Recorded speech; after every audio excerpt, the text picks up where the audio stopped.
Çağatılı, Sangira Çağatılı, Çıra Çağatılı, Kendine Çağatılı, Yumcuma Şiraki Parada Cumara Çağatılı, Enamla Çağatılı, Deme Dağca Gidebe Tidida Dida. Eu acredito que a única verdadeira transformação que pode ocorrer é de dentro para fora. É passar de uma vida de insatisfação para uma vida de satisfação. Passar de um estado de conflito para um estado de harmonia. Isso para mim é verdadeira transformação. Eu sou conhecido como Lama Michel. Lama, na verdade, porque Lama quer dizer mestre dentro do budismo. Então eu acabo sendo conhecido assim.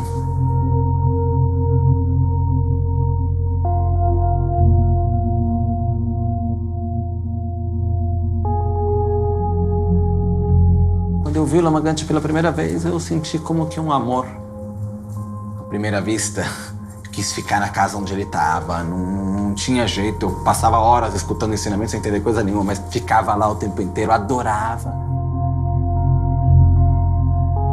Então, em 89, ele tinha 8 anos, e a gente fez uma viagem para a Índia, junto com o Lama Gante, e muitos amigos ocidentais, etc. E lá na Índia, então, que Lama Gante contou para nós que ele era um lama, que ele era uma reencarnação. Que eu vinha de uma vida de classe média alta em São Paulo, com todos os luxos da vida, fui morar num monastério no sul da Índia, com uma vida mesmo materialmente muito simples, para não dizer pobre. E, na verdade, nada disso foi um problema, porque eu sentia que tudo encaixava. A sensação interna que tudo estava no seu devido lugar.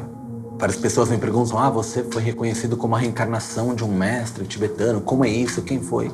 Eu nunca nem perguntei nada. Eu conheci pessoas que conheceram a minha suposta vida passada. Eu nunca perguntei nada, porque o importante é que eu sou hoje. Eu quero seguir uma vida que me ajude a me tornar aquele quem eu quero ser. No meu caso, a mudança que eu fiz, ela nunca foi porque eu sentia que estava alguma coisa errada ou que eu não gostava da vida que eu fazia. Simplesmente eu sentia que ela não fazia muito sentido.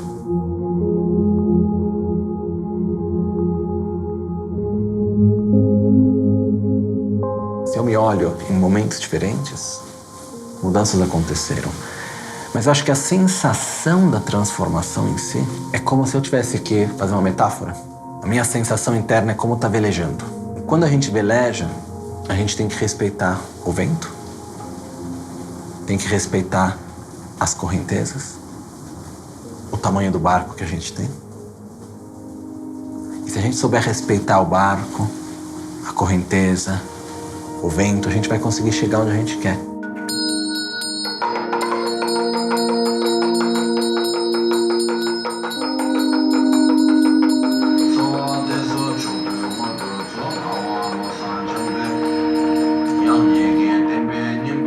Então a transformação é sua, mas quem ofereceu o ambiente, a condição foi ele. Presente significa estar em contato consigo mesmo, naquilo que nós somos no momento exato agora, o aqui e agora. E isso faz com que muitas das nossas dificuldades e conflitos acabam se dissolvendo e deixam de existir. Então, um dos aspectos importantes da nossa vida é saber valorizar o presente. Lembrar que hoje é o futuro de ontem e o passado de amanhã. Se a gente está preocupado em ter um bom futuro, vamos ter um bom presente. E toda oportunidade é uma boa oportunidade, toda situação é uma boa oportunidade. A gente vai aprendendo a velejar no oceano da vida.